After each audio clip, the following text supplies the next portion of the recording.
What's going on, guys? Car Review Guys here. My name is AJ and we are back this week with a 2024 Kia Telluride. This is the SX Prestige X Pro. This is the full review. The next video is going to be 5 things to love, 5 things to improve. If you're not new to the channel, you already know the drill. We're going to start with the exterior and go over the stats, figures, things that I think you guys would like to know. Then we are going to work our way to the interior and then we're going to take it on a drive. But first things first, before all of that, we have to run the cinematic.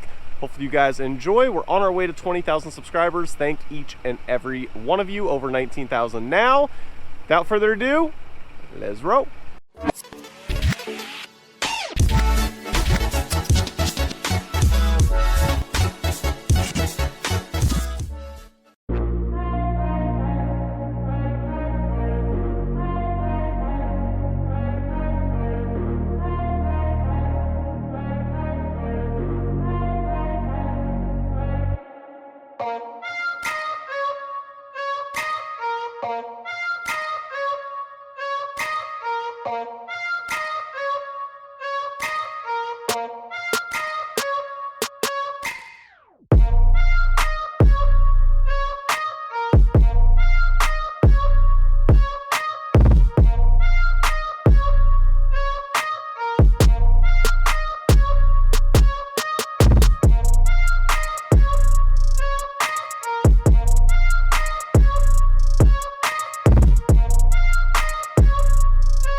This 2024 Telluride has 298 horsepower, 262 pound-feet of torque. It's paired to an 8-speed automatic transmission. Curb weight's coming in right around 4,522 pounds, and that's going to push this Telluride from 0 to 60 in about 7.5 seconds. Towing capacity is right around that 5,500 pound mark, and then you can see the fuel door here on the driver's side. You're looking at fuel economy of 18 city, 24 highway with an average of 20 mpgs. And your fuel tank size, you're looking at 18.8 gallons. Now, overall vehicle dimensions, if you're looking at the overall length, you're right around 16.5 feet. And then from the rear or the front, your overall width is right around 6.5 feet. Pricing starts on the Telluride at around $35,990, while the tester today is $55,540, including the destination charge. Doing a quick exterior walk around on some things to note, you have LED fog lamps, which are right there, and obviously on the other side as well. You have LED all for your headlamps, which are super bright at night, which is very nice. You have like a honeycomb pattern, and hidden underneath the Kia emblem is the camera for the 360 camera, which I will show you the quality on the inside. Then of course you've got these nice, that are like a matte black type of wheel. They're 245 60/18s. Continuing on around here on the mirror, you can hopefully see that is also a camera for, again, part of the 360 system. You have keyless entry, as you can see right there, and behind this is a little cap. You can pop that off. If your fob ever dies, you can get the keyhole in there and then unlock your vehicle. It is only on the front for keyless entry. It is not on the rear. Again, driver's side fuel door, and continuing on around, you have the exhaust on one side over here on the right. That would be one thing I would change. I'd love to see a dual exhaust, just for symmetrical reasons, but that's just me. In order to pop the rear hatch right underneath the U, you just simply press underneath and up it will go. And this is obviously a third row SUV. You can see that I have the third row folded right now. And if I were to pull it up, you just simply pull on the strap. And this is what your storage space would look like with the third row up. And then you can see right up there, you do have actually not that bad of legroom. I thought that would actually be worse, to be 100% honest with you. It is not bad. Before we step into the rear, you're gonna notice you do have a nice window shade right there. And then on the door, you're gonna notice cooled / ventilated and heated seats, even for the second row. And just take a look at the pattern on the seats. It feels really premium. I really do love what they've done there. Every vehicle I test, whether it's easy to get in or not. I am 5'9" if you are new to this channel. So you do have a grab handle right here, which is a great location if you need it. I don't honestly need it, but if you do. And then the height is so easy to get into. You don't have to worry about hitting your head. It's easy to step into, like one of the easiest vehicles, honestly, even if you have, you know, knee issues, back issues, whatever. This is a super easy vehicle to get in. Now, the other thing that I really like about back here is that it's stadium seating. Kind of like the movie theaters, obviously not quite as drastic, but as you can see, this is basically my view right here. So what that means is you can see still out in front of you. That's me just leaning forward, sitting straight up, and you can see out there no problem, versus normal vehicles, you're sitting down like this and you can't see. Definitely nice to have some stadium seating, because how many times are you're sitting here and you're in the middle trying to look out that way? Like, it's just annoying. So having that actually is really nice, being in the second row. All right, let's crawl back here really quickly. So let's see, I'm just gonna go through here. Oh. All right, we're making it. We're getting there. We're getting there. Third row. No one said that was the most convenient. Obviously, you can scoot this seat forward too. I did it the hard way for sure. Nonetheless, we are back here. Again, I am 5'9", so you can see with this seat now, you can slide this forward. There was a ton of leg room up there, and I'll show you that in 1 second. But back here, you can see my knee is literally touching. And then as far as headspace goes, there's, I don't know, half an inch maybe, somewhere in there. So you would definitely probably need this person to scoot up for you a little bit. But that just goes to show you, again, I'm 5'9", so if you have people that are even smaller, like kids, they're gonna be super comfortable back here. All right, and while we're back here, you've got 2 cup holders and a USB-C that is on both sides, as you can see right there, and the cup holders. So Kia did not forget even about the third row, which is good. Now that we're back up in the second row, this is my leg space. I have not changed it at all. There's probably at least 10 inches of space. As far as head space goes, I would say a good 3.5 inches, somewhere in there. And of course, I can change how I want this seat to tilt. So I can go back pretty far. I don't know if you can see that. I mean, now I've got all kinds of room. So you can get it wherever you kind of want it. And then also, like, if people were behind me, I could easily go like right there. I've still got 2.5, 3 inches of space. And now there is a ton of space back there. I'm not sure if you can see because of the lighting. Nonetheless, certainly a vehicle that has plenty of room, even with the third row. And while we are back here, last few points, up above us, we have our temperature control, which is great. So it's a tri-zone. You have your vents. Headliner is like an Alcantara, basically, microfiber. It's super soft. And then there is, of course, your own sunroof back here. And you do have your USB-Cs as well. Again, that lighting is so bad. I'm so sorry the sun is so bright. And same thing over here.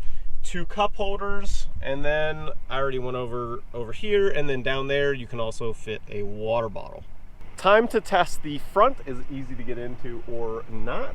Again, the vehicle ride height is just so perfect. Like, it is so comfortable and easy to get into. You don't have to shimmy, you don't have to shake. It's just a perfect height. So I can't say that about too many vehicles. So certainly if you're needing something that's easy to get into, this would definitely be a contender, as long as it's within your price point and obviously the size of the overall vehicle works for you. The one thing I want to note on the door is it is nice and heavy. Like, that is actually a good thing, and we'll get into that into the drive because this thing is very quiet on the road. Now let's go over materials. This is like a rubberized type of stuff. It has a little bit of give to it. You have like a, I don't know if it's like a faux wood. It looks really good. and then soft points for your elbows. And then this is, again, like that rubberized stuff. And then down here, it's a little bit harder down here. So this area, this little thing could definitely improve for this vehicle, but past that, I love that they've got little bezels on the window switches, and it looks really nice. And of course, you have memory seating. Out in front of us, you're going to notice there is a heads-up display. And you have a nice big screen all the way across. At least it appears that way. Technically, there is a middle point here to where there's really a dead space. However, we can slide it there. It's very responsive. Like, I don't know if you can see how responsive that is, but super nice, easy to use.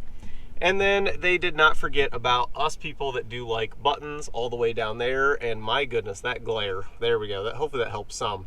You can see all the different buttons down there. Dual zone for the front. And of course, you can control the rear if you need to with the rear button. You can notice on the left side there, you've got the heated steering wheel. And then just down below that, you've got heated and cooled seats on the left and right. Various chargers, including a wireless charging pad, which you can cover all of that by simply just pressing that down. You've got a bunch of different various drive modes. You've got comfort, sport, smart, snow, and eco, which again, you can see myself right there. I am in comfort majority of the time. Auto stop start, we can go ahead and turn that off. Not a huge fan of that. Of course, your e-brake, and then of course your cameras. So we'll go ahead and click the cameras, and let me shut the door so that way you can actually see the picture here. Now, again, let me try to cover. The quality is really good on the cameras, and honestly, it's almost like Mercedes-Benz. You can click this over here, and then you can see all the way around your vehicle. You can drag wherever you want to, and you can see perfectly. So, super good camera system on this vehicle. You can see in the seats, it's got X Pro right there. And again, I love the contrast stitching. It's got not quite a cross diamond stitch pattern, but it has a pattern nonetheless. And I think it looks really good. I love it. It feels premium. It really does. It does not feel cheap. It's got enough give to it, but it's also a little bit on the firm side. Checking out the center console, soft touch. I don't know if you can see the impressions there. Coming inside, you do have a charger down there, and it is rather deep. As far as depth goes, you could probably fit like 4 tissue boxes. I just don't know if the length would quite fit those. Up above, we have a digital rear view camera. Of course, you can turn it off. Just simply flip that forward, flip it back if you want it on. That's super nice to have, because now in the back, you can have people sitting there. You can stack stuff all the way up. Doesn't matter. You'll never see it because you can just flip this. You also have right underneath your home link for your garage. And then up above here, you have your front and rear. Hopefully you can see it. So if I just simply press that back, you're going to see it start to open. And there it is, fully open. Of course, the front, simply press that. It's going to pull it back. This one, obviously, you can actually get your hand through. The other one is a fixed just for letting in light.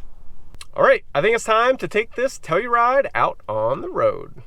As we go straight into the sun, getting this Telluride out on the road, and I am blinded, I think what we're going to do is talk about how quiet this vehicle is. Even upon startup, when you first start this Telluride, it is super quiet. Like, it's actually impressive what they've done. That's definitely my first impression of this Telluride, is how quiet it is. Now, while you're driving, you're accelerating a little bit. You can hear the motor just a little bit. It's not loud, but it is there. But overall, like, they've done an amazing job. As I just checked over my left shoulder, we might as well go ahead and touch on blind spots. So over to our left, not bad. Pillar's actually pretty forward, which is nice. And then over to our right, windows galore, no problem. Of course, you have blind spot monitoring. And in the dash in front of us, as soon as you hit your blinker, there is a little camera that shows right down the side of your vehicle, so that way you don't have to worry about any blind spots. It's a super nice little feature on the dash. This is on-demand all-wheel drive, and here in a second, we are about to be taking a left as soon as these vehicles clear, and we're gonna step on it just a little bit and see how quickly, see if it spins or anything. So here we go. It's all clear. Let's go ahead and step on it. I got 0 wheel spin on that. I mean, honestly, that's pretty good. That's pretty good. I expected some wheel spin and then maybe it would kick in. That was like instantaneous to get no wheel spin. I mean, I was taking a pretty sharp left, not straight to the floor, but probably about 3/4-ish, somewhere in there. So the lane centering on Kia is a super nice feature. And the reason I say that is, number one, disclaimer, you should always have your hands on the wheel. But again, it's for safety. If you're getting a drink of water, you're not steering with your knee, whatever. My point is, the nice thing that is for Kia that most manufacturers don't do, usually you have to set your cruise control. Not in Kia. Even when you're just driving right now, like, it's staying dead center of the lane. I don't have to have my hands on the wheel if I don't want to. Super nice. I wish all manufacturers would do that. Now, let's test the suspension and the sound over this cattle guard, as we usually do. Here we go. One of the top suspensions that I've probably had go over that. As far as noise goes, I wouldn't say it's the top, but I would say it's probably the top 3/4 of all other vehicles that I've done. So definitely good. I mean, you got to remember, this thing is fully loaded and spec'd around 55,000, roughly, give or take, just a couple thousand. You got to remember what you're paying for, right? Like, that's super impressive for the money. Again, this has the V6 motor in it, and if, you know, let's say we're at 45, let me slow down just a couple. I was at 48 miles an hour. Let's go to 45. All right, we're at 45, and let's put it to the floor in comfort. And 55. So that's kind of, I mean, it definitely has some passing power. I will say that because I'm not in sport, it kind of does think about it for just a second while it's downshifting. But it's certainly acceptable. It's just not something that blows your hair back, obviously. But for this segment of vehicle, it's good. Just driving along, I got to touch on it one more time. It's super quiet. Like, here's some vehicles that are about to come past me. Just see if you can hear them pass me.